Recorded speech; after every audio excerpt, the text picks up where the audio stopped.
When Keir Starmer announced plans to slash disability benefits, potentially stripping up to 1.3 million people of their lifeline, most of us saw cruelty, but some saw a pattern. One viewer of our recent video on the cuts put it bluntly. He said, "Is Starmer rolling out the shock doctrine? I've just read the book by Naomi Klein, and it sounds like it's straight out of the neoliberal Milton Friedman playbook." They're right. This isn't just about savings, nor efficiency, nor reform. This is a textbook case of what author Naomi Klein called the shock doctrine, the calculated use of crisis to force through deeply unpopular policies that benefit the powerful while devastating the vulnerable. And in this case, it's being done under the banner of a Labour government. I'm Mike Sivier of Vox Political.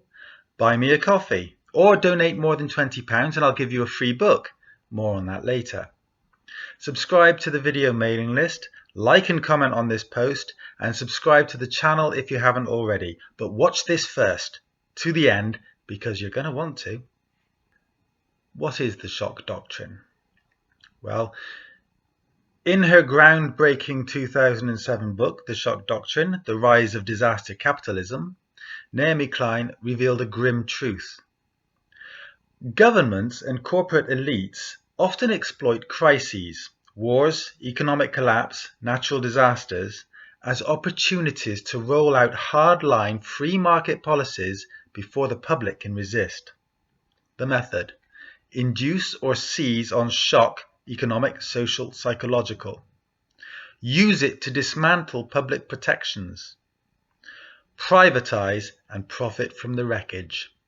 The result: concentrated wealth and power, broken societies, mass suffering.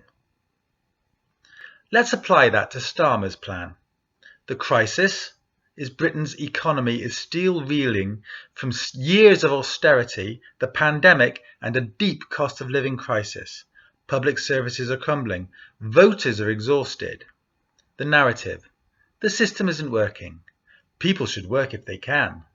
Taxpayers deserve better. The solution: cut £4.8 billion from disability and sickness support, even though it risks killing people, pushes hundreds of thousands of people into poverty, and will likely cost more than it saves.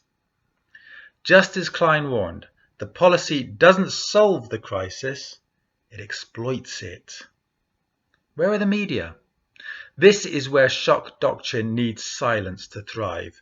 Not one major broadcaster has challenged Starmer on the fatal consequences of his plan. They echo the framing: reform, welfare dependency, incentives to work.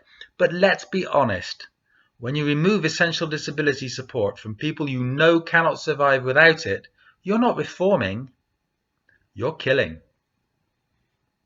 Starmer admits personal independence payment is paid whether someone works or not. It exists because living with a disability costs more, not because it keeps people out of work. So why take it away? Because, in the words of Milton Friedman, patron saint of neoliberalism, only a crisis produces real change. Starmer is creating a funding shortfall on purpose, knowing full well that disabled people pushed off PIP won't get jobs in a shrinking labour market that already discriminates against them. This will drive more people to rely on emergency NHS care, homelessness services, and local authority social care, costing more than any savings made. That's not policy failure, that's the plan. Naomi Klein, if you're seeing this, your voice would be welcome. The patterns are clear, the outcomes are predictable, and the stakes could not be higher. Between 2011 and 2019, welfare policies of previous Conservative governments were linked to 100,000 excess deaths among sick and disabled people in the UK. That's more than the Nazis managed with their Aktion T4 program to attack disabled people in Germany in the 1930s and 40s. Labour's proposed cuts could bring us a second round. History will record it as deliberate. Starmer isn't resisting neoliberalism, he's enacting its next chapter. I've been Mike Sivier, and it's time to buy me that coffee now.